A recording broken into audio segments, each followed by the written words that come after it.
네, 반갑습니다, 여러분. 레오짱 줌스쿨 68회차에 오신 것을 대단히 환영합니다. 오늘은 김샛별 저자님, 이름도 샤방샤방하신 김샛별 저자님 초청 특강 자리입니다. 간단하게 제목은 두 번째 세컨 커리어 준비와 탑 클래스 마인드셋으로 정했는데, 아시다시피 아시는 분은 아시는데 여기 탑 클래스 마인드셋이라는 책의 저자세요. 이 책을 출간 기념 특강이기도 하고, 세 분이 공저를 하셨는데 그 중에 대표 저자시죠. 굉장한 추진력을 가지고 계시는 분이세요.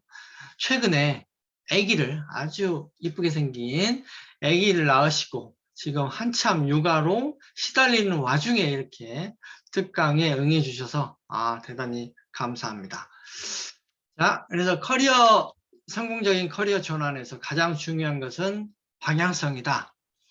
자기 분야 최고의 전문가들은 탑 클래스 마인드로 일하는데, 이분의 이력은 대한항공 칼 국제선 스튜어디스로 입사해서 부사무장까지 높은 직위를 지내신 뒤에 독립을 선언하시고, 그 뒤에 밸런싱 코칭 랩 현재 대표로 커리어 전환을 잘 이루어내신 코치 협회 자격증도 가지고 계시고 여러 가지 에너지가 엄청 많으시고 능력도 많으신 분이세요.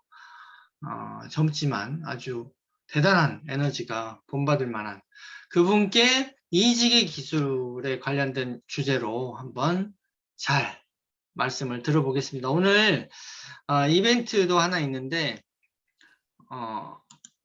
후기 그리고 리액션 좋으신 분들 있죠?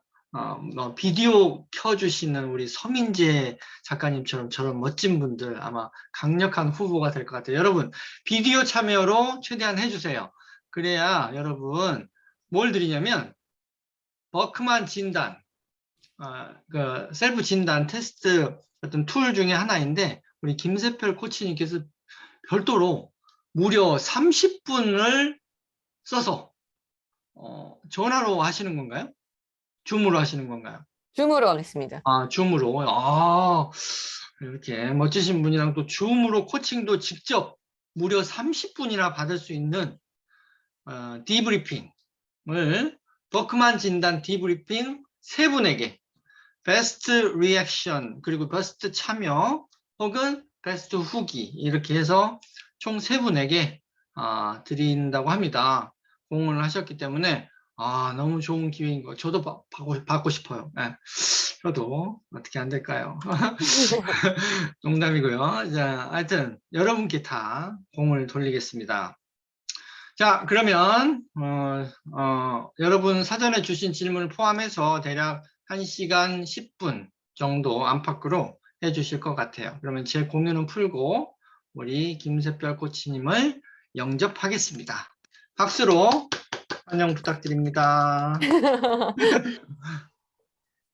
네, 제가 핀 고정을 하고 모두에게 추천을 하고, 네.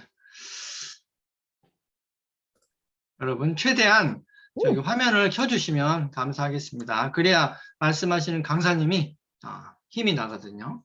여러분의 눈빛과 대화하면서 해야. 네, 모시겠습니다. 대표님께서 너무 멋있게 저를 또 소개해 주셔가지고 송구스럽습니다, 제가. 오늘 사실 12월 28일 연말이잖아요. 이런 소중한 시간, 저녁에 저를 위해서 이렇게 시간을 내주시고 또 적극적으로 68회나 되는 레오장 줌스쿨에 오신 모든 선생님들 정말 감사드리고 환영합니다. 다시 한번 감사의 인사 드리도록 하겠습니다. 저는 오늘 커리어 전환을 위한 탑 클래스 마인드셋이라는 강의를 해볼까 하는데요. 사실 다양한 질문을 주셨어요. 엄청나게 스펙트럼이 굉장히 다양한 질문을 주셨는데 그중에 이직의 기술이 너무 궁금합니다. 이렇게 주셨는데 제가 다시 이 장표를 만들면서 생각을 해보니까 제가 이직의 엄청난 대가? 이직을 많이 해본 건 아닌데 이직이 엄청난 대가인가? 막 이런 생각을 다시 한번 해봤고 그에 앞서 이걸 만들다 보니 제가 뭐 전직 이 전환을 좀 성공적으로 잘 할 수 있었던 것은 책 그리고 오늘 강의 이름과 비슷하게 제가 가지고 있었던 어떤 마인드셋, 이 마인드를 어떻게 컨트롤했냐가 굉장히 중요했던 것 같아요. 그래서 그런 것들을 위주로 준비했고 또 선생님들과 함께 나누고 싶은 코칭 질문 같은 거 좀 준비했습니다. 굉장히 흔한 도구나 흔한 진단 같은 게 나올 수 있지만 제가 얘기하고 저의 얘기를 듣다 보면 아, 코칭 질문적으로는 이렇게 풀어갈 수도 있겠구나라는 걸 다시 한번 깨닫거나 느끼는 시간이 되었으면 좋겠습니다. 자, 우선 강의에 본격적으로 들어가기에 앞서 저는 지금은 밸런싱 코치 김새별입니다라고 저를 소개하고 있고요. 숭실대학교에서 코칭 전공으로 석사를 학위를 취득했습니다. 그리고 지금은 제가 승무원이었습니다라는 말을 하지 않아도 될 정도로 저에게 뚜렷한 저의 퍼스널 컬러, 퍼스널 브랜딩 같은 게 굉장히 잘 되었다고 생각할 만큼 전문적으로 보이는 어떠한 전문 지식을 가지게 된 그런 여러 가지 계기나 과정들이 있었습니다. 그런 것들을 기반으로 다양한 곳에서 강의와 코칭을 진행하고 있습니다. 제가 항상 얘기하는 게 있는데 밸런싱 for your life라고 저는 얘기하거든요. 그리고 어떤 기업에 갔을 때, 그리고 어떤 사람을 만났을 때, 고객을 만났을 때 항상 당신의 삶의 균형을 이루기 위해 이야기하는 코치, 밸런싱 코치 김새별입니다. 이렇게 얘기를 하고 있습니다. 오늘 제가 하는 이야기가 선생님들께도 좋은 삶의 균형을 조금 맞춰줄 수 있는 좋은 작은 씨앗이 되었으면 하는 바람이 있습니다. 오늘 우선 채팅에 선생님들이 좀 약간 참여를 해주시고 있어서 제가 약간 기대를 한번 여쭤볼게요. 당신을 표현하는 세 가지, 선생님을 표현하는 세 가지가 무엇인가요? 라고 질문을 만약 딱 받았을 때 어떤 거라고 얘기하지 않았어요? 나에게 어떠한 세 가지, 내가 가지고 있는 거, 나의 강점, 무엇인가라고 했을 때 제일 먼저 어떤 것들이 생각나시나요? 뭐 기회가 되신다면 타이핑 치셔도 되시고 만약 그게 안 되신다면 마음속으로 한번 떠올려 보시면 좋을 것 같아요. 나에게 세 가지. 좋습니다. 대표님. 글쓰기, 책쓰기, 출판 강의 모두 책과 관련된 거고요. 정말 전문적이십니다. 어떻게 봐도. 저에게 세 가지는요. 열정, 가치, 성장입니다. 제 인생에서 가장 중요한 것. 그리고 다시 한번 세 가지로 줄여서 나를 표현해 보면 난 어떤 게 있을까라고 했을 때 열정, 가치, 성장. 이게 저에게는 굉장히 중요한 시작이 되는 것 같아요. 제 이야기를 한번 서사와 함께 가보도록 하겠습니다. 제가 인생 그래프를 한번 그려봤는데요. 지금은 올해 제가 33, 올해도 이제 얼마 남지 않았군요. 전 내년이면 이제 34살이 되면서 지금 현재는 33살이기 때문에 20대부터 제가 이야기를 좀 꾸려봤습니다. 20대, 20살, 20살에 제가 이제 그 대학 입시에 실패를 하면서 저는 마이너스부터 시작했던 것 같아요. 제 인생이. 그래서 이때 약간 우울함과 재수학원, 친구들은 다들 이제 학교를 가는데 저는 재수를 하면서 좀 우울했던 기억이 있었던 것 같고요. 21살이 됐을 때는 제가 원하던 대학엔 가지 못했지만 네. 안세진 선생님 희망, 도전, 열정 적어주셨네요. 아, 너무 멋진 포인트들인 것 같아요. 저는 이제 21살이 됐을 땐 그래도 어떻게 대학을 갔다. 국립대학교에 가서 대학을 다니고 있었고, 그리고 21부터 22, 요 정도까지는, 22에 가는 이 정도까지는 계속 취업을 하기 위해서 굉장히 노력했던 해였어요. 좀, 23살, 제가 4학년이 졸업하기 전에, 지금은 좀 다르긴 하지만, 그때만 해도 졸업하기 전에 취업을 하는 게 좀, 당연한 것처럼 여겨졌기 때문에, 저도 졸업하기 전에 취업을 하고 싶다라는 생각으로 엄청나게 취업에 몰두를 했고요. 22살과 23살 넘어가는 22살의 겨울, 저에게는 최고 정점이라고 생각하던 시점이 있었습니다. 대표님께서 소개해 주신 대로 제가 오랫동안 근무했던 대한항공, 아시아나항공, 동방항공, 에어부산 이렇게 총 4군데의 항공사에 합격을 하면서 내 인생의 운을 다 끌어다 썼다라는 생각이 들 정도로 갑자기 이때 제 인생에 가장 큰 플러스가 됐다고 생각을 했었거든요. 그런데 이 인생 그래프를 그리려고 했더니 제가 원하던 정점에 들어가서 회사를 다녔는데 불구하고 저는 29살이 되던 회사에서 계속 다니던 시간 내내 저의 인생 그래프는 계속 하락한 게 아닌가라는 생각이 들었어요. 제가 꿈꾸던 직장에 들어갔다는 거, 거기서 즐겁게 일을 한다는 거, 그건 좋았지만 제 마음 한 곳이 계속 허한 느낌이 드는 거예요. 뭔가 가득 차지 못한 허한 느낌? 내가 지금 뭘 하고 있는지 모르겠는 느낌? 그냥 나는 언제까지 계속 이 그룹에서 시키는 것만 해야 되는 걸까? 뭐 이런 여러 가지 생각을 하면서 지금 생각해보면 저의 에너지는 계속해서 하락했던 것 같습니다. 그러다가 29살, 저의 인생에서 아주 큰 비극을 맞게 됩니다. 이거는, 이 스토리는 뒤쪽에 나올 거라서요. 이, 이렇게 제 인생에 가장 마이너스 에너지를 찍었는데 아주 금방 얼마가 되지 않아 저는 30에 가장 높은 에너지를 찍었고요. 그때부터 지금까지 저의 에너지는 계속해서 상승하고 있다는 생각이 듭니다. 그래서 오늘은 이직 전환이었기 때문에 저의 30, 제 가장 피크를 찍었다고 생각되는 그 순간부터 계속해서 상승했던 이 시점에 대해서 조금 이야기를 해보고자 합니다. 선생님, 혹시 이 그림 보시면, 이 사진 봤을 때 어디, 무엇, 어디인 것 같나요? 어떤 지역이나 지명이 아니라 여기는 어디인 것 같나요? 서해안, 서해안 좋습니다. 갯벌. 맞아요. 갯벌. 맞습니다. 혹시 왼쪽 상단에 나와 있는 이 라틴어의 의미를 아시는 선생님 계신가요?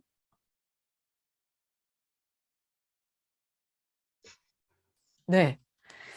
제가 이거를 어디서 들었는지도 모르겠는데 저는 이 글귀를 굉장히 오래전부터 알고 있었고 계속 기억하고 있었어요. 이 글은요. 항상 준비하라. 항상 준비해야 된다. 준비하지 않으면 안 된다라는 라틴어거든요. 제가 오늘 이 물 빠진 서해안의 바다를 가지고 온 것은 저에게도 늘 하는 말이고, 그리고 제가 어떤 곳에 갔을 때 항상 강의를 하면서 하는 얘기인데, 우리에게는 반드시 밀물이 밀려온다. 그러면 우리는 그때 바다로 나아갈 수 있다. 우리가 항상 준비를 하고 있다면 반드시 밀물이 왔을 때 우리는 바로 바다로 나갈 수 있다. 라는 그 말, 그 의미를 전달하기 위해서 이렇게 준비했습니다. 그래서 저에게 가장 중요했던 어떤 거는요. 준비입니다. 준비하자. 준비하라. 그래서 나는 어떠한 상황을 어떻게 준비했냐에 대해서 좀 말씀드리고 싶어요. 여기에 나와 있는 자격증들은요. 제가 선생님들에게 저는 이만큼 잘났습니다. 라는 말을 하고 싶은 게 아닙니다. 저보다 더 많은 자격증들을 가지신 분들도 훨씬 많이 있고요.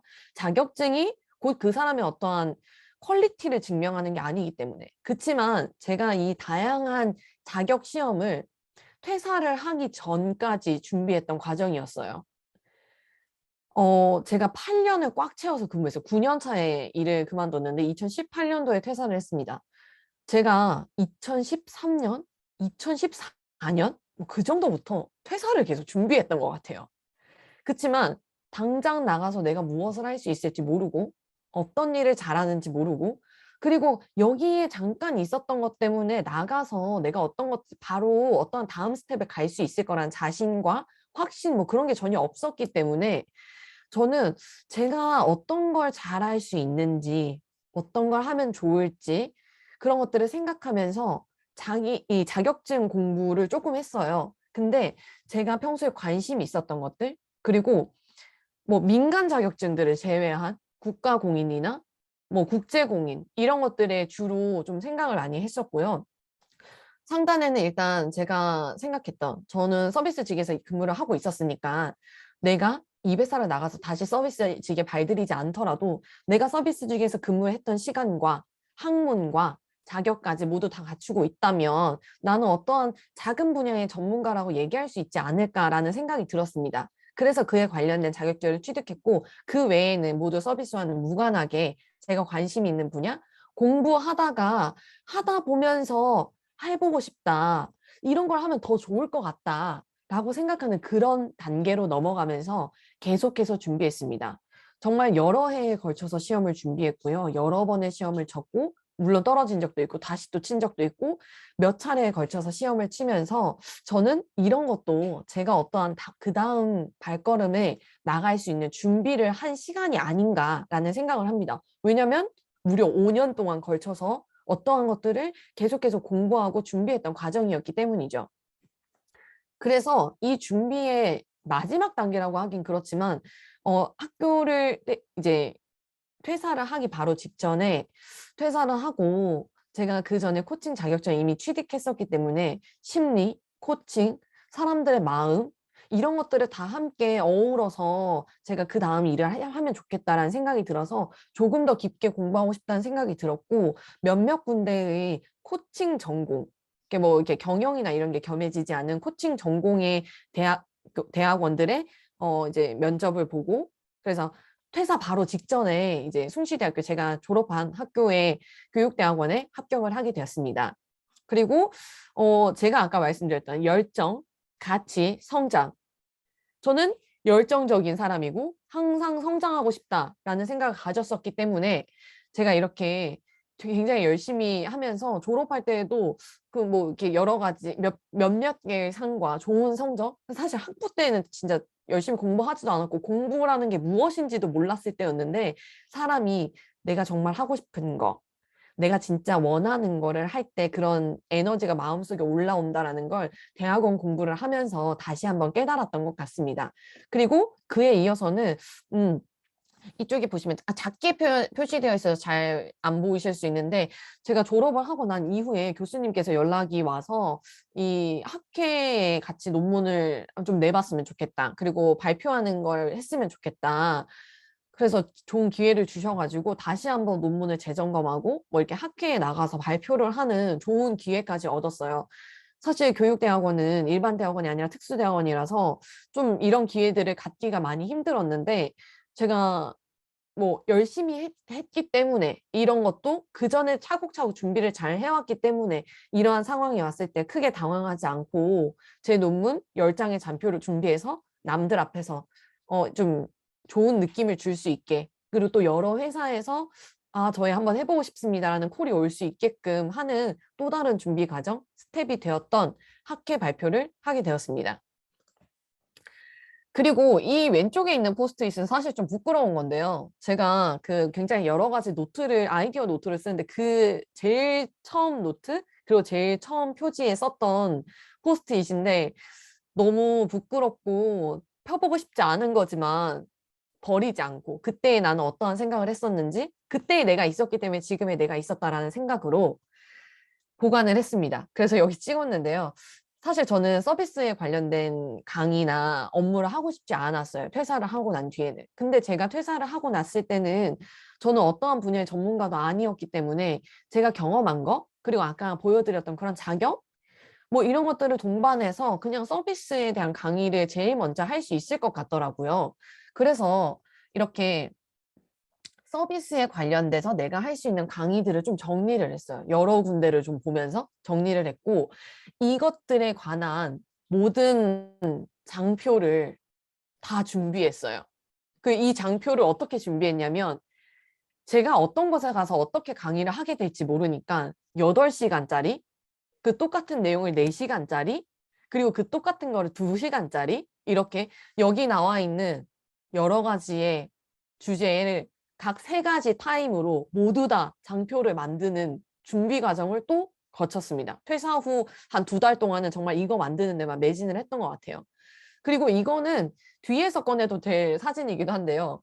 되게 재밌는 글입니다. 저는 2018년 6월에 퇴사를 했는데 제가 2016년 11월 1일에 퇴사를 준비하는 그 과정 중에 또 이러한 글을 남겼더라고요. 1인 기업, 프로 강사, 스타 강사가 되자.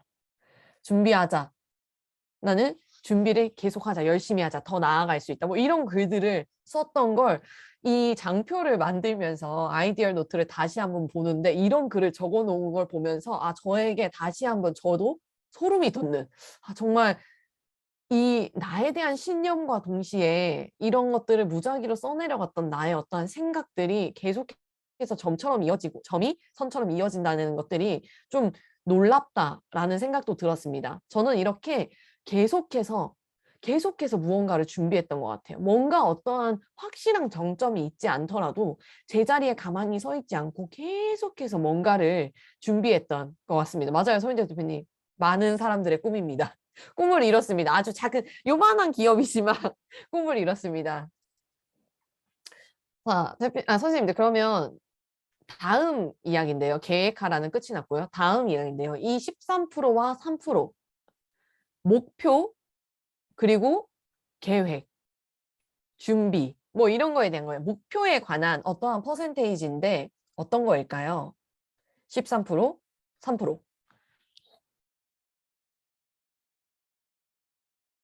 굉장히 어렵습니다. 이렇게만 던지면 선생님들 중에 강의를 하시는 분들도 있을 것 같은데 이렇게 하면 약 3분에서 5분 정도 굉장히 많은 호흡을 끌 수 있습니다. 여러 가지 이야기를 하기 때문에 오늘은 저는 명강사답게 정시계에 딱 끝낼 거기 때문에 제가 설명을 바로바로 드리도록 하겠습니다. 선생님. 13%, 3%. 자, 이거는 하버드에 있는 어떠한 성공한 사람들을 대상으로 우리가 질문을 했던 건데요. 하버드에 있는 사람들에게 목표가 있었습니까? 당신은 목표가 있습니까? 라고 물었을 때 13%만 오직 나는 목표가 있습니다. 라고 얘기를 했고요. 그 목표를 한 줄로 작성할 수 있습니까? 라고 했을 때 단 3%만 할 수 있다. 라고 대답을 했습니다. 그런데 이 사람들의 20년 후에는 3%가 아닌 97%의 하버드 졸업생들과 이 3%의 하버드 졸업생들의 차이는 굉장히 많이 났다는 거예요.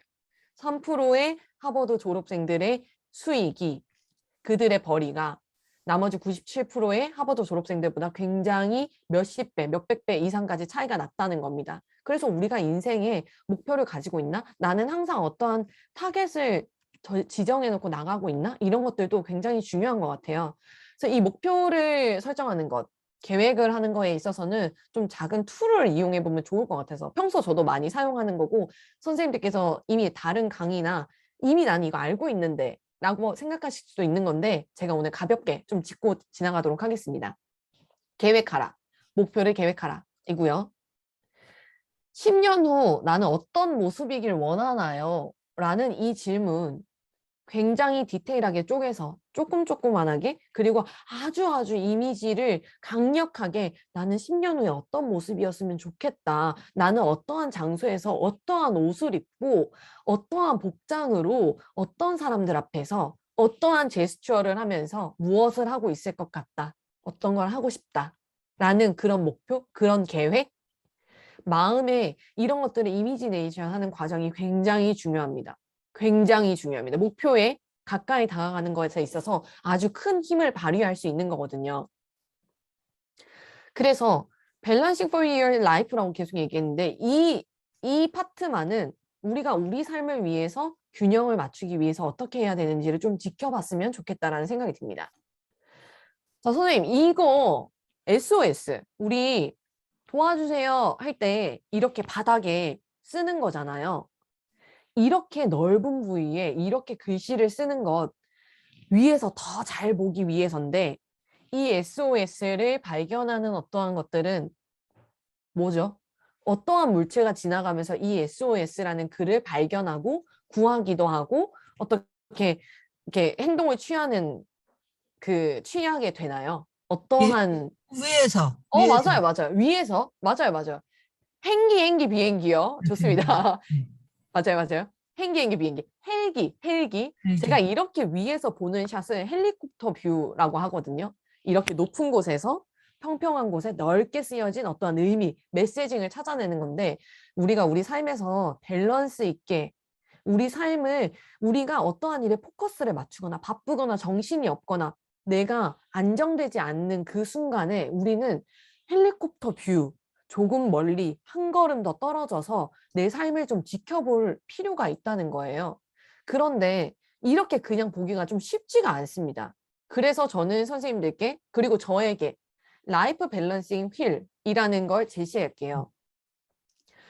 여기에 나와 있는 동그라미들은요. 각각 점수가 있어요. 가장 중간은 0점이고요. 가장 바깥점은 100점입니다. 그리고 각 점은 20, 40, 60, 80 점수가 쭉 다 매겨져 있는 거고요. 그리고 이걸 딱 보면 한국 사람들은 늘 생각하죠. 이 네모 안에 난 무언가를 새겨 넣어야 된다. 나는 뭔가를 생각해내야 된다. 맞습니다. 라이프 밸런싱 휠이라고 했어요. 내 인생을 지탱하는 어떠한 중요한 것, 나에게 중요한 포인트, 내 삶의 중요한 포인트, 나는 이런 것들로 살아가고 있다. 라는 것들 8가지를 생각해서 각각에 적어 놓는 거예요. 제가 이거를 코칭할 때도 좀 이용해보고 진로를 할 때도 학생들에게 많이 사용하는 툴인데 사실 이 8칸에 무엇을 적어야 되나로 이미 고민을 굉장히 많이 하세요. 내 인생을 지탱하는 것? 나는 어떤 게 있을까? 근데 이게 단순히 아까처럼 막 열정, 뭐 긍정, 행복 이렇게 다가가면 어려워요. 좀 더 큰 매체로 가야 됩니다. 뭐 건강, 가족, 커리어, 뭐 내가 하고 싶은 어떤 공부, 뭐 독서일 수도 있고요. 이건 모두 다 다르니까. 근데 내 인생에 나를 지탱하는 8가지의 어떠한 요소들은 무엇이 있는지 찾는 게 우선이고요. 그 다음에는 그 각각의 점수를 포인트화하는 겁니다. 그래서 다수로 있는 거죠. 이것을 저는 연초에는 항상 해요. 제가 연초에 하는 2가지로 오늘 툴을 가지고 왔거든요. 나는 올해 이렇게 살겠다. 올해는 이런 것들을 중점적으로 난 좀 성장해 보겠다. 이런 것들을 더 중요하게 생각해 보겠다라고 하는 8가지를 적고 포인트를 찍습니다. 그리고 난 뒤에 연말이 되면요. 근데 이걸 찍을 때도 굉장히 상대적인 거여서 이 점을 찍었다가 이 점을 찍었다가 변경이 되게 다양하게 많이 돼요. 그래서 객관적으로 나를 바라볼 수 있는 어떠한 요소가 될 수 있다는 거죠. 어떤 그런 어떠한 도구가 될 수 있다는 거죠. 그리고 나면 연말에는 다시 다른 색 컬러로 찝어봅니다. 그런데 저는 이 툴에서 와, 나 여기서 여기까지 성장했네? 와, 이건 뭐야? 떨어졌네? 이걸 보시라는 게 아니에요. 라이프 밸런싱 휠입니다. 이 8가지가 나의 인생을 주축하는 거였다면요. 이게 얼마나 균형감을 있게 나를 이끌어 왔냐라는 걸 평가하는 거죠. 그렇게 치면 저는 성장한 게 많을 수도 있지만 이거는 결국 또 밸런스를 잃고 떨어져 버린 어떠한 한 포인트가 있었다는 건 여기 연초보다 연말이 더 떨어지기도 했지만 아, 내가 여기서 이 균형감을 이루는 거에서 뭔가 이게 떨어졌구나. 이 요소가 떨어졌구나. 라는 겁니다. 이 표는 굉장히 간략하고 누구나 다 할 수 있는 것 같지만 객관적인 시선을 가져야 되고 그리고 가시화되어 있는 어떠한 과정의 변화를 보면서 나를 발전시킬 수 있는 그 다음에 나는 어떻게 더 해야 될까? 그렇다면 이 빠진 부분, 이 밸런스가 무너졌던 부분에 대해서는 나는 어떻게 이끌어내야 될까? 같은 걸 생각해 볼 수 있는 좋은 툴이어서 꼭 한번 해보셨으면 좋겠습니다. 2022년 나의 목표가 뭐예요? 자, 2022년에 뭐 하고 싶으세요? 이렇게 물어보면 사람들이 되게 당황해요. 어, 너무 여러 가지 분야이기도 하고 또 한 가지를 얘기해야 되나? 하기도 하고 그 중에 내가 제일 무엇이 되고 싶나? 나 제일 먼저 뭘 하고 싶나? 너 잘 모르기도 하고요. 그런데 이렇게 한번 질문 드려볼게요. 자, 그러면 책을 내고 싶으시군요, 선생님께서. 자, 그러면 자, 지금부터 A4용지 드릴 테니까 2022년을 위해서 총 64가지 목표를 적어보세요. 라고 하면 이것도 당황스럽습니다. 64가지를 쓰라고? 아, 한 가지를 고르는 것도 어려웠는데 64개를 쓰라는 것도 IT 회사 취업 좋습니다. 64가지의 목표? 어떻게 정하지? 라는 생각을 줍니다. 제가 여기까지 말씀드리면 선생님들 아마 예상을 좀 하실 수도 있을 텐데요. 이렇게 일 열심히 하고 싶다. 일 열심히 하고 싶다? 와. 선생님 이 표 혹시 아시겠습니까? 네? 일본 야구 선수가 이렇게 해갖고 맞아요. 했다는 선생님 맞습니다. 맞습니다. 새벽글 과목에 성공하셔서 굉장히 지독합니다. 새벽글 과목. 맞습니다. 이거 만다라트입니다. 맞습니다. 오타니 쇼헤이가 했던 만다라트인데요. 네, 선생님 이거 정말 하기 힘듭니다. 정말 하기 힘들어요. 이거 몇 날 며칠을 머리를 싸매고 해야 될 정도로 정말 힘듭니다. 가장 중간에 핵심 목표를 쓰는 거죠. 1년의 핵심 목표. 그리고 이 목표를 이루기 위해서 내가 해야 될 것들의 요소를 적어보는 겁니다. 그리고 이 점이 다시 이쪽으로 이동합니다. 그러면 이 목표를 이루기 위한 실천 사항들을 쓰게 됩니다. 그러면 결국에는 이 가장 중간에 있는 어떠한 요소를 이루기 위해 나는 총 64가지의 목표, 64가지의 실천 사항을 쓰게 됩니다. 오타니 쇼헤이의 자료를 보신 선생님들도 있으실 텐데요. 그 사람이 메이저리거에 가고 싶다라는 걸 하면서 여기엔 메이저리그, 그리고 이쪽에 적었던 것들 중에는 인성, 운동은 당연한 거고요. 인성, 운 이런 것도 적었어요. 근데 그것도 맞는 것 같습니다. 그렇다면 내가 어떤 운을 적는다. 그러면 여기에 운을 썼을 때 나는 이 운이 좋게 하기 위해서 내가 무엇을 할 수 있을까? 평소에 착한 일을 많이 한다? 근데 내가 더 많이 베푼다? 그럼 나에게 어떤 운이 좋은 일이 생기지 않을까? 이러한 것들을 적어보는 거죠. 이 64가지를 적는 일이 굉장히 어렵습니다.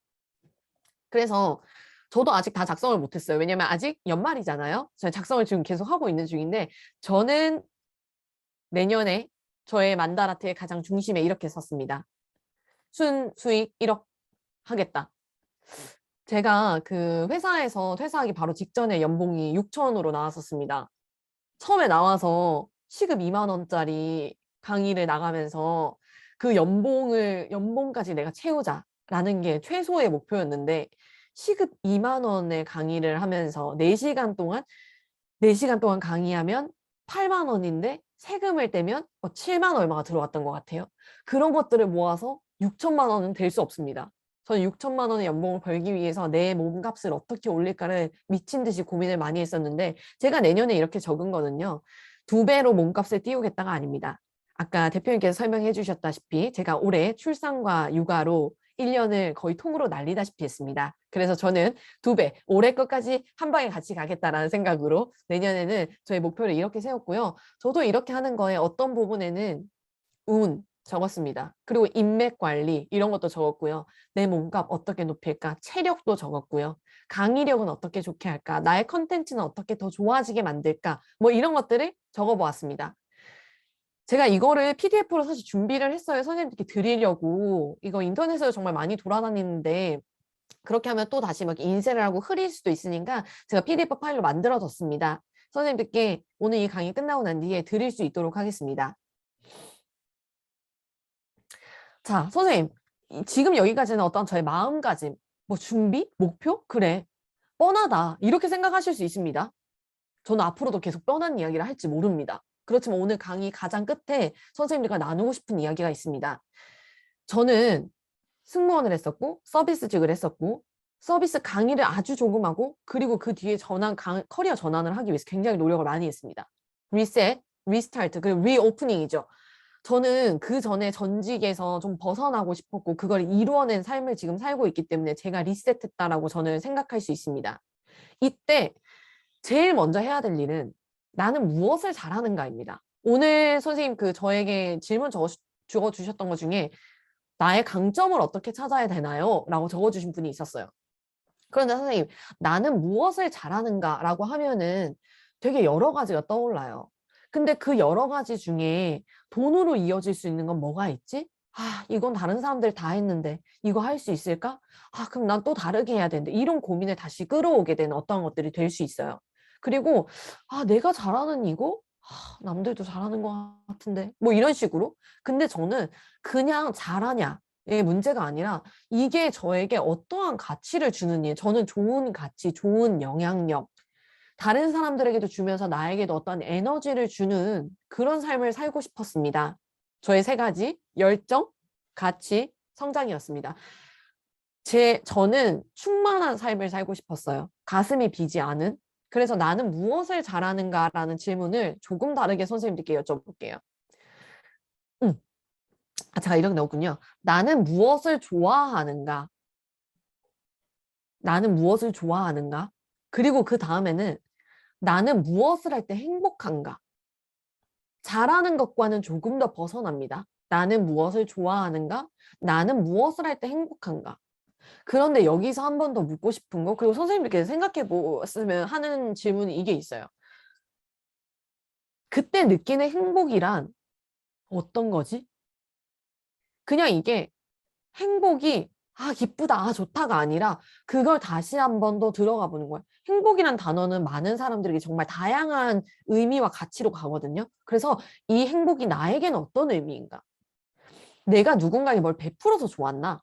내가 다른 사람 앞에서 멋있게 보여서 좋았는 건지, 다른 사람이 나에게 고맙다고 해서 좋은 건지, 이게 뭐 때문에, 어떠한 감정 때문에 나는 행복한가라는 걸 꼭 생각해 보셨으면 좋겠어요.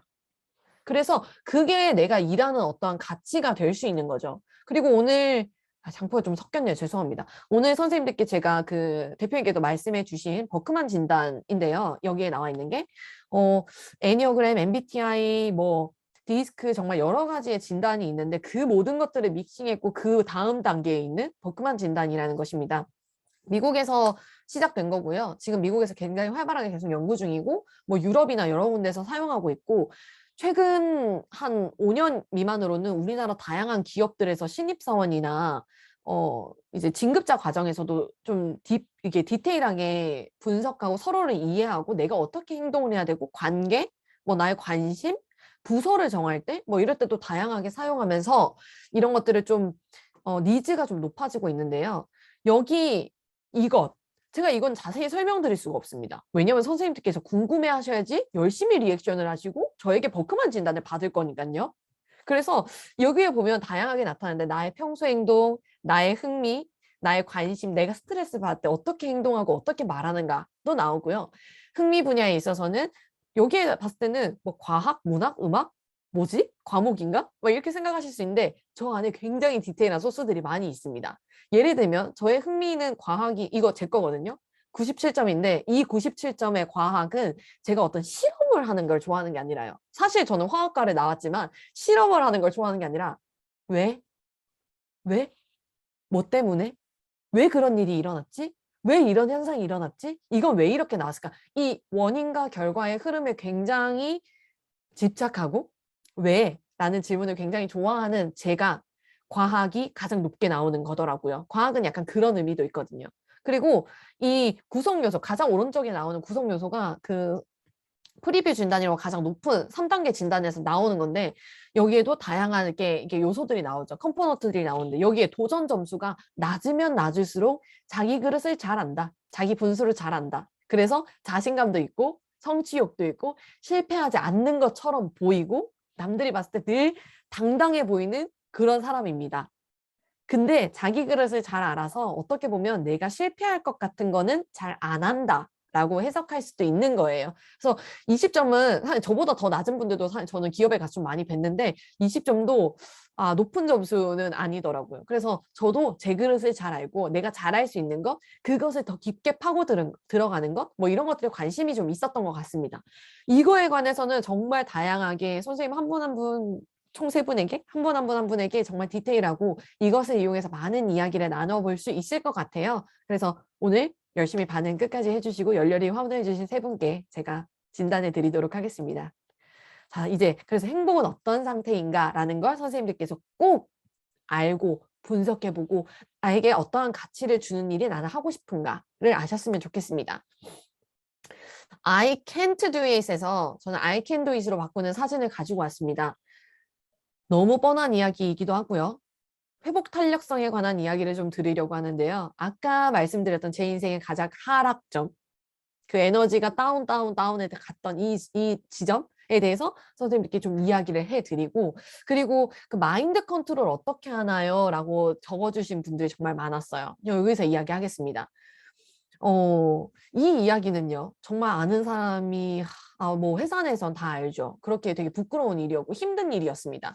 제가 29살에 이제 이 회사에 대한 근무는 너무 똑같은 일, 수레바퀴처럼 돌아가는 일, 나의 자의지는 하나도 없어도 되는 일, 이런 거에 있어서 배움의 가치, 성장하고 있다는 느낌이 전혀 안 드는 일에 있어서 굉장히 루즈함을 느끼고 있던 와중이었는데 저 때 제가 어떠한 그 고객 불만에 휘말렸어요. 안전과 관련된 고객 불만이었는데 제가 잘못한 건 아니었습니다. 솔직히 얘기해서 뭐 비행기가 급격하게 흔들리면서 그 이제 이게 서비스를 하고 있던 어떤 물건들이 막 쏟아지고 이런 일이 일어났는데 그때 어떤 한 손님께서 이제 수를 고소를 하시고 뭐 회사를 상대로 그래서 제가 비행기를 흔든 건 아니잖아요, 사실. 근데 그 손님을 담당하던 존이 저였고 그래서 담당 승무원으로서 어떤 그 불만을 접수됐을 때 그게 해결되는 과정이 굉장히 힘들었습니다. 그런 뭐 이제 대한항공은 큰 회사니까요. 그리고 그런 것들이 진행되는데 되게 시간이 오래 걸리는데 그 거의 한 6개월 넘는 시간 동안 계속해서 상벌심의위원회가 막 열리고 여러 가지 과정이 있었는데 그런 데는 계속해서 불려가고 뭐 여러 가지 경위서도 정말 여러 번 쓰고 6개월 동안 그렇게 지지부진하게 하면서 비행도 계속해서 했어야 됐어요. 그래서 비행기 안에서 웃고 내리며 울고 사무실 가서 놀고 비행기 안에서 웃고 이런 생활을 거의 6개월 동안 계속 반복을 하면서 아, 내 진짜 여기서 나가야 되는 거 아닌가? 나 여기서 그만둬야 되는 거 아닌가? 라는 생각도 진짜 많이 들었는데 그 상벌심의위원회의 결과가 전 좀 놀랐습니다. 사실 그런 드라마? 회사 드라마에서도 저는 몇 번 본 적이 없을 정도의 그런 거였는데 제가 2달 동안 회사를 쉬게 됐어요. 정직 2개월이라는 걸 받았는데 정직 2개월 다음엔 정직 3개월이고 그 다음에 파면이에요. 되게 높은 벌 중에 하나였어요. 제 잘못이 아니었음에 불구하고 그런 일을 당했을 때, 어, 그 약간 회사로부터의 배신감? 아, 나는 어디에서도 보호받지 못하는구나. 라는 생각? 인간에 대한 배신감? 이런 게 좀 많이 들었고, 상심도 많이 했고, 내가 진짜 하고 싶었던 일이었는데 내가 되면서 이런 상처를 받아야 되나? 라는 생각도 했었고, 내가 이렇게 불명예스럽게 그만둬야 되나? 뭐 이런 생각을 여러 가지 많이 했었습니다. 그런데 제가 그 2달을 쉬면서 정직 2달이라는 걸 이제 공지를 받고, 아, 마음을 좀 다잡았어요. 나는 여기서 일단 끝날 게 아닌데, 내가 대한항공 승무원으로서 인생을 마감할 것도 아니고, 만약 그걸로 인생을 마감한다 하더라도, 근데 난 그렇게 할 것도 아닌데, 내가 여기에 이렇게 발목 잡혀야 되나? 이 회사 다니면서 휴가라는 건 한 번도 써본 적이 없는데, 나한테 2달의 휴가가 주어진 거와 다름없다.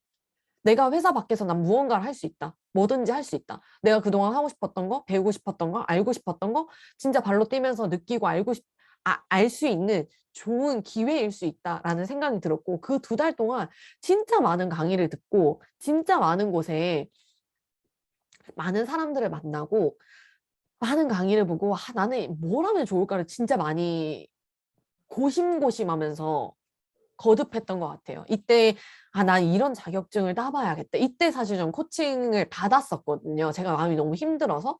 그런데 코칭이 너무 좋다. 이거 한번 해볼까? 라는 생각이 들었고 나 이거 공부하고 싶다. 거기에 막 정말 빠른 속도로 빠져들기 시작했어요. 그래서 저의 어떤 커리어 전환에 그 새로운 받침이 되었습니다. 그래서 서른에 갑자기 팍 정점을 찍었다는 거는요. 제가 이렇게 이 시간 동안 약간 새로운 것들, 내가 하고 싶은 것들을 공부하고 배우면서 좀 힐링하는 포인트가 되기도 했고 2달을 쉬고 회사를 가니까 좀 일 되게 다시 열심히 할 수 있겠더라고요. 리프레시가 돼가지고 그냥 어차피 몸 쓰면서 하는 일이니까 좀 열심히 일을 하면서 되게 맞아요. 어렵습니다. 선생님 정말 어렵습니다. 그래서 되게 이제 제가 그동안 그 2달 쉬면서 또 공부했던 어학 자격증이나 이런 여러 가지 자격을 내고 막 이렇게 하면서 그렇게 큰 징계를 받고는 유례 없는 그 전에 그렇게 됐는데 1년을 좀 회사를 이렇게 다니면서 저는 퇴직 준비 계속 하면서 다니면서 이제 이 30이 되던 해에 저는 어차피 사직을 하려고 마음을 먹었는데 이제 진급도 돼서 이게 부사무장 역할을 하면서 좀 팀을 이끌고 그리고 이 30에 이제 새로운 팀에서 만난 사람과 결혼도 하게 되고 그때 저는 퇴사도 하고 아까 그런 강의 자료를 막 4시간, 8시간, 2시간 이렇게 막 만들면서 에너지를 받고 저의 인생에서 정말 많은 기쁜 일들이 일어난 것. 뭐 퇴사를 했다는 게 기쁜 게 아니라요. 저의 마음을 채워줄 수 있는 어떤 새로운 일을 찾았다. 그리고 그것으로 내가 나아갈 수 있다. 라는 그런 시작점이 된 것 같아서 이때가 정말 기뻤습니다. 그리고 저는 비록 시급 2만 원짜리 강사이었지만 저희가 하고 싶은 일을 차곡차곡 해 나아가면서 점점 나아가면서 제 커리어가 쌓이는 것을 느낄 수 있었고 여러 곳에서 저를 찾는 것도 있었고 당연히 시간당 페이도 높아졌고 시간당 2만 원에서 지금은 막 기업에서 주는 큰 돈을 받으면서 강의도 하고 그리고 제가 계획했던 또 이런 결혼에 이어서 임신을 하고 출산을 하고 그런 게 제 계획에 맞게 따다닥 다 이루어져서 저의 올해가 이런 내가 퇴사를 했던 그때보다 훨씬 더 행복했던 것 같다. 그래서 인생에 가장 좋은 지금 가장 극대화된 에너지를 가지고 있지 않나라는 생각을 합니다. 그래서 그때 제가 들었던 생각 나 지금 여기 내가 그 다음 목표를 나아가기 위해서 지금 할 수 있는 거 지금 여기서 할 수 있는 거 해야 된다. 2달 동안 슬퍼할 거 아니니까 2달 동안 나에게 주어졌을 때 나 지금 뭐 할까에 대해서 되게 집중을 많이 했었는데 Now and Here 진짜 말은 쉽습니다. 그렇지만 정말 실천하기 어려운 겁니다. 그리고 나서 목표를 향한 집념. 나는 이 회사를 퇴사하고 어떤 사람이 되고 싶다. 아까 그 2016년에 1인 기업 강사가 되자, 1인 기업 대표가 되자, 나 진짜 멋진 스타 강사 되자라고 적었던 그 목표, 그거를 반드시 하려면 지금 뭐 해야 되냐? 지금 이 순간 내가 뭘 해야 나중에 시간이 지났을 때 후회하지 않을까라는 그 집념, 그리고 나에 대한 믿음. 나는 잘할 수 있으니까. 내가 이 시간 동안 쌓아온 무엇이 그 다음에 나에게 어떻게 좋은 에너지를 주고 좋은 그 다음 스텝이 되어줄 거니까. 지금 내가 어떻게 보내느냐가 정말 중요할 것이다. 그리고 나는 잘할 수 있다. 그런 나에 대한 믿음, 이 세 가지 꼭 가져야 됩니다. 그리고 회복 탄력성에서 가장 중요한 건 빨리 그 장표를 덮는 게 중요하다고 생각해요. 아까 나우 앤 히어처럼 그 감정에서 빨리 그 탈출을 하기 위해 장표를 접고 그 다음 새로운 장을 넘어간다? 말은 진짜 쉬운데 이게 진짜 어렵고 정말 많은 분들이 그걸 못하겠어요 라고 하는데 그걸 어떻게 하죠? 라는 건 나에 대한 믿음. 그걸 하는 건 나입니다. 그걸 하는 것까지 어떻게 알려드릴 수 없어요. 왜냐하면 그건 그런 나의 마인드를 가지고 내가 도잉을 했던 거기 때문에. 그래서 그걸 못하겠어요라면 나는 그걸 왜 못하는 걸까? 내가 그걸 못하는 나의 장애 요소는 뭐가 있을까? 내가 이걸 못하는 상태로 계속 있다면 오랜 시간이 지나고 나는 어떻게 될까? 코칭 질문이거든요. 그런 것들을 생각해 보면 여기에서 조금이라도 한 발이라도 벗어나야겠다라는 어떠한 포인트가 터닝 포인트가 될 수 있을 것 같습니다. 그래서 저는 그런 신념이 흔들릴 때, 나에 대한 믿음이 흔들릴 때, 그리고 나에 대한 목표를 할 수 있을까란 불안한 감정이 들 때 굉장히 이런 것까지 해봤다라고 저는 감히 말씀드릴 수 있는데요. 그 승무원이라는 꿈은 사실 저는 되게 어렸을 때 6살 때부터 하고 싶었던 꿈이었고 한 번도 변하지 않았고 그 드림스 컴퓨터가 된 케이스였습니다. 이게 뭐 싸이월드에 있었던 거 제가 캡처해 놓은 건데요. 그때도 저는 장래희망에 이제 적어놨고 승무원이라고 적어놨었고요. 이 두 번째 옆에 보이는 거 이것들은 사실 그거는 꿈노트거든요. 꿈꾸는 다락방이라는 책을 보면 제가 이미지네이션이 중요하다라고 했잖아요. 내가 얼만큼 내 미래에 깊게 상상할 수 있는지, 그거를 얼마나 현실화되게 꿈꿀 수 있는지, 얼마나 생생하게 꿈꿔서 그거에 가까이 갈 수 있는지를 글로도 쓰고 그렇게 믿을 수 있는 사람이 그 꿈을 이룬다라고 했는데 제가 마지막에 그 취업에 다 성공할 때에는 이 꿈노트를 정말 열심히 썼어요. 이때 나는 내일 합격한다. 이미 합격해 있다. 내 이름은 최종 합격자 명단에 올라와 있다. 이런 거. 그 믿음이죠. 이 믿음을 계속 쓴다는 거는 결국 그 믿음의 그 목표에 다가갈 수 있게 그 믿음이 이루어질 수 있게끔 행동하게 되는 원동력이 되거든요. 그래서 되게 다양한 꿈노트를 써봤고, 이거는 합격자 확인 창인데 가짜로 만들었어요. 제가 제 이름 넣어가지고. 이런 거 보면서 상상하려고.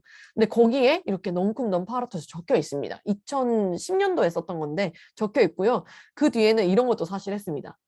그 100일 꿈쓰기, 100일 동안 꿈쓰기. 여기 보면 말씀드리겠습니다. 저는 오늘 선생님들께도 말씀드리겠습니다. 저는 시간당 1,000만 원 가치의 코치가 될 겁니다. 시간당 1,000만 원짜리 강사가 될 건데 이 꿈쓰기에 대해서 굉장히 많이 썼습니다. 100번 쓰기? 이게 그 김수호 회장님이 말한 건데 이걸 쓰다 보면요. 아무 생각 없이 쓸 수는 없거든요. 100번을 쓰면 100번의 마음을 먹게 돼 있어요. 100번 동안 내 속으로 되뇌이게 되는데 이게 내 안에 엄청난 에너지를 주는 것 같아요. 이 시작점이 될 수 있는 것 같고 이게 정말 힘든 일이거든요. 매일 100번씩 쓴다는 게. 근데 이거를 한다는 거? 그거는 그 꿈을 이룰 수 있는 사람이라고 저는 생각합니다. 이 의미 없는 행동을 계속해서 한다라는 것 자체가 내가 계속해서 무언가의 도잉을 하고 있다라는 걸 저는 말씀드릴 수 있을 것 같아요.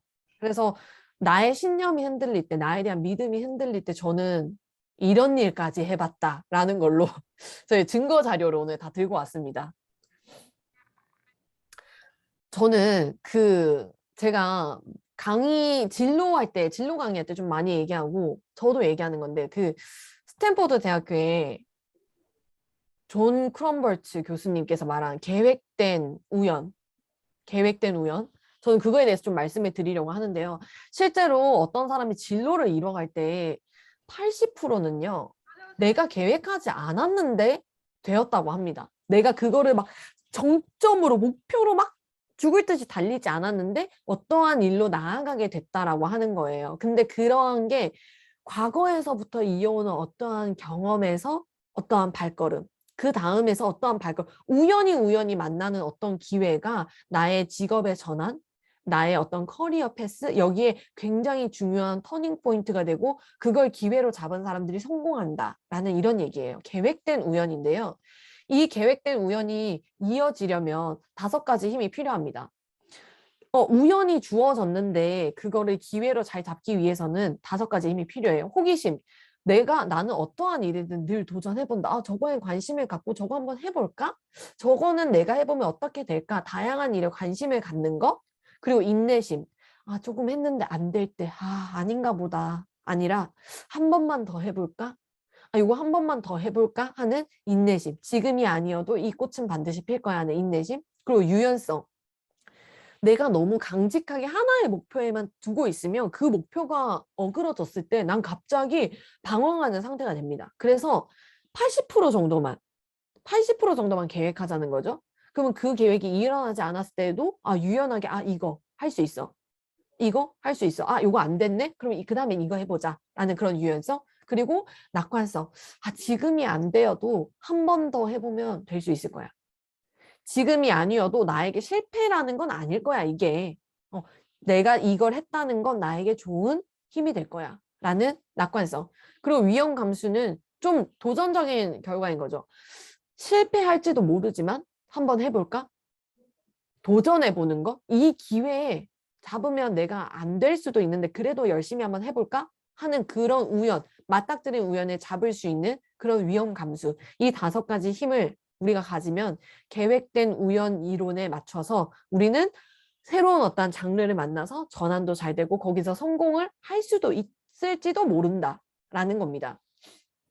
선생님, 이 뒤에 어둡게 보이는 거 오늘 무려 3번이나 보여드린 저의 인생 그래프입니다. 그런데요, 저는 6살 때 TV에서 봤던 드라마를 보면서 우연히 승무원이 되고 싶다라는 생각을 했었고요. 그리고 그걸 진짜 꼭 이뤄내고 싶다라는 간절한 마음이 있었습니다. 그러던 와중에 대학교에서 약 1000명 정도가 들어가는 강단에서 강연을 하는 어떤 강의가 있었어요. 10번의 강의를 듣고 독후감을 이렇게 강연 소감을 써서 내면 되는 강의였는데 제가 그걸 들어갔는데 강의가 너무 좋아가 아니라 와, 나 저런 데 앞에 서서 이야기하고 싶다 라는 저의 세컨 잡이 됐습니다. 세컨 드림이 됐습니다. 그런데 그때 갑자기 나 갑자기 강사하고 싶어 할 수 없으니까 나 갑자기 저렇게 말하는 사람 되고 싶다 할 수 없으니까 일단 내가 생각하고자 했던 승무원 꿈 이루고 거기서 어떤 커리어를 쌓고 그 뒤에 나의 어떤 학문적 지식을 더하고 경험을 쌓아서 나 좋은 강사가 되어보자, 좋은 스피처가 되어보자 라고 해서 그때 저의 어떤 대학교 수업이 제가 강사가 되는데 발걸음이 되었고요. 비행을 하고 그리고 이렇게 징계를 받으면서 나는 다른 사람들에게 도움이 되고 싶다. 마음이 힘든 사람들에게 좀 도움이 되고 싶다.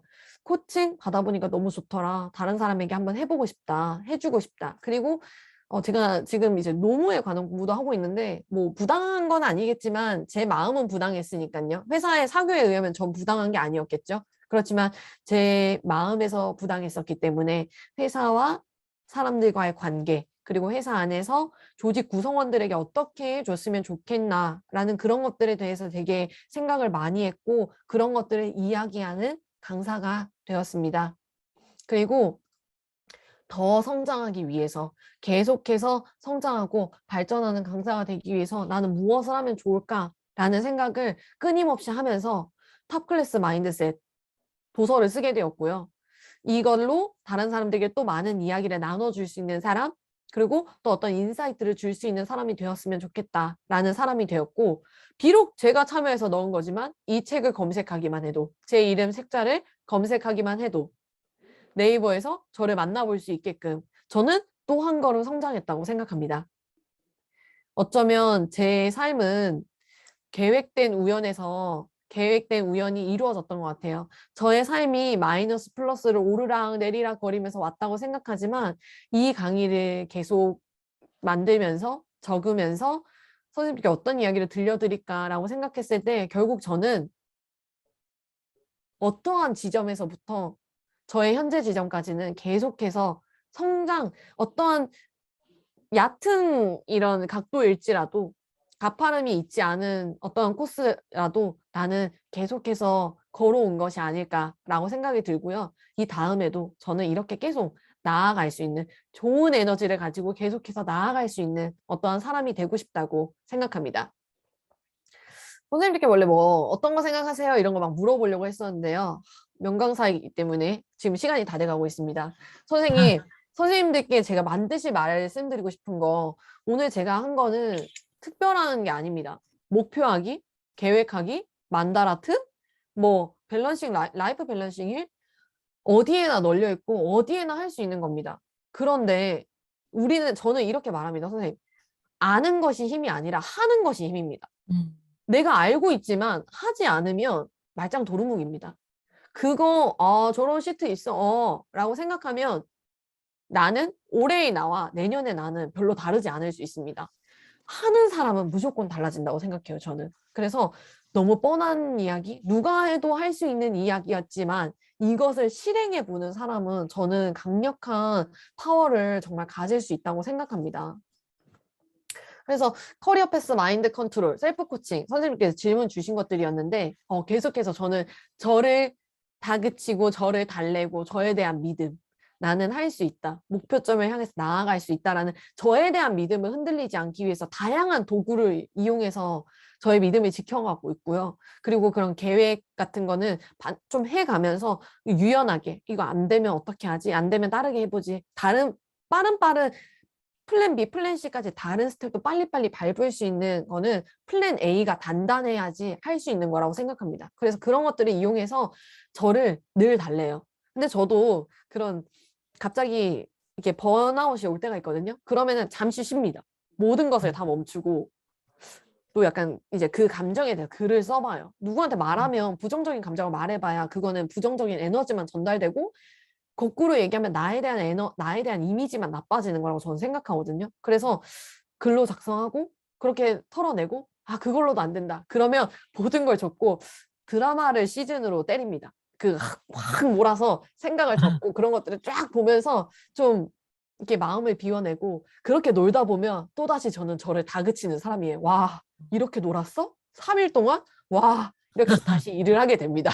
그래서 저는 그렇게 하고 있는데 선생님들께 추천드릴 수 있는 방법은 아니고요. 저는 그렇게 하고 있어요. 그래서 나만의 방법을 찾는 게 굉장히 중요하다고 생각해요. 나는 어떠한 방식이 잘 어울리는가. 근데 그런 거는 다른 사람들이 하는 여러 가지들을 좀 모방하고 따라하면서 요거 나랑 잘 맞네 라는 거 배워가고 알아가시면 좋을 것 같습니다. 가정과 일 두 가지 잡는 비법. 아직 가정과 일을 두 가지 잡기에는 제가 아직 아기가 150일밖에 되지 않았지만 어느 정도 내려놓은가 요까지는 내가 할 수 있겠다. 이거는 내가 못하겠다라고 생각하는 나에 대한 객관성이 좀 필요한 것 같아요. 무작위로 다 욕심을 내다 보면 둘 다 망칠 수 있기 때문에 여기까지는 원래는 난 이걸 다 할 수 있는 사람이었지만 난 이제 이것도 신경 써야 되니까 이건 10에서 한 8 정도로 줄여야겠다. 하지만 이게 시간이 좀 더 지면 나 다시 10으로 할 수 있을 거야 라는 생각 저는 동시에 합니다. 그래서 나에 대한 지금 상황에 대한 객관적인 판단과 인정을 먼저 하는 게 잡는 비법 그리고 어느 정도 나와 타협할 수 있는 그런 방법 중에 하나라고 생각합니다. 코칭과 코칭 프로그램 마케팅도 여쭤보셨는데요. 실제로 블로그를 이용해서 꾸준히 글을 쓰고 있고요. 함께 할 수 있는 다양한 프로그램을 많이 하고 있습니다. 뭐 코칭과 관련된 책을 같이 읽어보는 프로그램도 하고 있고요. 독서 모임까지는 아닌데 그날 읽은 글귀가 마음에 든다라는 거 좀 적어보고 뭐 이런 것들 북클럽도 하고 있고 그리고 함께 코칭에 대해서 좀 연구하고 이러한 문제는 어떻게 다가가면 좋을까 하는 세미나 비슷하게도 하고 있어요. 그럼 블로그를 통해서 좀 모집을 하고 있고요.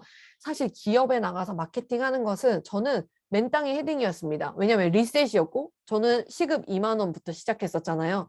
실제 스타트업과 기업에 제가 만들었던 뭐 장표와 이런 메시징을 담은 것들을 다 보냈어요. 다 보내고 저는 이런 걸 하고 있고 이런 것들 한번 해보시면 좋을 것 같습니다. 해서 샘플로 보내드리기도 하고 그리고 무료로 일부 뭐 HR 인원들을 해드리고 그분들에게 이런 좋은 프로그램이 있습니다. 저 이렇게도 풀 수 있습니다라는 거 강력하게 어필하면서 제안서 작업 많이 했습니다. 그래서 블로그를 꾸준하게 하고 있었고 그리고 코칭 프로그램 마케팅 올해는 이제 제가 책을 쓴 것도 어떠한 마케팅 중요한 마케팅 중에 들어갈 것 같아요. 제가 거기에 두잉 망코칭 맞습니다. 계획을 자꾸 짜야 됩니다. 두잉 망코칭이라고 제가 이제 또 아기 엄마가 되었으니까 아기 엄마들에게 어떠한 이야기를 해주면 좋을까라는 생각을 좀 많이 하게 되어서 그런 코칭 프로그램을 또 만들었거든요. 그래서 그런 것들을 더 많은 사람들과 함께 할 수 있으면 좋겠다라는 생각을 가지면서 뭐 책도 쓰고 또 마케팅을 하기도 했습니다. 나의 강점 찾기.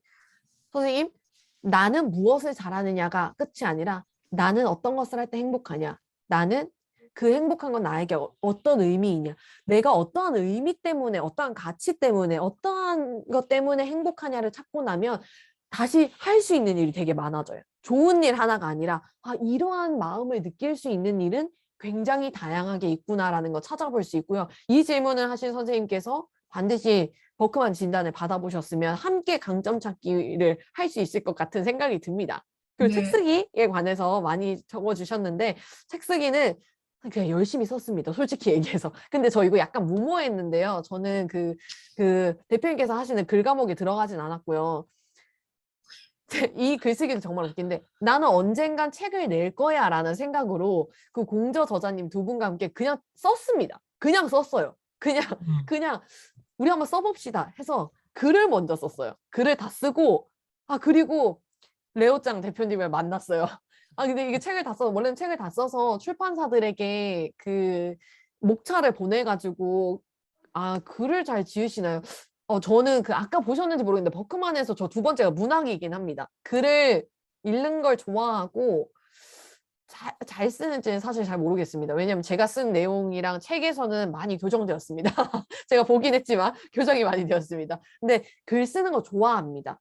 많이 썼습니다. 생각을 많이 쓰고 블로그를 쓰는 것도 좀 도움이 되는 것 같고요. 다이어리 같은 것도 좀 많이 작성을 하고 좋아합니다. 즐깁니다. 그래서 그러한 과정들이 모여서 전문가를 만났고 저희가 이런 거 하고 싶습니다라고 얘기해서 여러 가지 루트를 통해서 결국 저의 책이 세상에 나오게 되었습니다. 알겠어요. 이거 선생님들 총 3분에게 제가 버커만 프리뷰 디브리핑 약속 잡아서 선생님들과 함께 할 수 있도록 하겠습니다. 선생님 제가 오늘 3분을 제가 1시간이라고 생각할게요. 3분 네. 초과했습니다. 뒤에 가면서 말이 좀 빨라졌어요. 너무 늦은 시간에 마치고 싶지 않아가지고 너무 이런 아니에요. 정확히 1시간 하셨어요. 왜냐하면 9시 3분에 시작했거든요. 아까. 네네 대표님 좋습니다. 그래서 저의 열정? 사실 저보다 더 열정적이신 분들도 많은데 저의 걸음을 오늘 다시 선생님들께 칭찬받으면서 제가 에너지를 더 많이 얻었던 것 같습니다. 오늘 저는. 그래서 꼭 선생님들께서도 목표, 계획 이것들 아는 게 아니라 하는 게 힘이다. 그래서 오늘 이 강의 끝나시고 연말 연초기 때문에 좀 러프하게 시간 가지시면서 나에 대해서 탐색하고 계획 한 번씩 짜보셨으면 좋을 것 같습니다. 늦은 시간까지 제 강의 집중해서 잘 들어주시고 또 피드백, 리액션도 많이 해주셔서 너무너무 감사합니다. 감사합니다. 네, 너무 감사합니다, 여러분. 그래서 오늘 뭐 비디오 켜고 적극적으로 참여해 주신 선생님들 다 기억하고 있고 또 중간중간에 리액션으로 잘 참여해 주신 분들도 다 기억하고 있고 마지막으로 후기, 이 특강에 대한 후기 잘 써주시는 것까지 종합적으로 판단해서 저와 우리 김샛별 강사님이 저자님이 함께 논의를 해서 3분을 정하면 그 3분께 버크만 프리뷰 디브리핑 이것을 30분씩 1대1로 줌 코칭을 해주신다고 합니다. 와우, 이렇게 엄청난 혜택이 주어지게 됩니다. 여러분, 좋은 후기까지 좋은 마무리 해주실 거죠? 네, 부탁드리고 하여튼 우리 아기가 150일밖에 안 됐는데 저렇게까지 열정이 넘치고 씩씩한 아기 엄마는 처음 봤어요. 네. 그래서 김샛별 우리 저자님을 보면 자기 개발의 핵심은 역시 공부를 많이 하는 것도 중요하겠지만 그 공부한 것을 doing, 하는 것이 더 중요하다. 거기서 실제 결과물을 낼 수 있다. 이런 생각이 많이 들었습니다.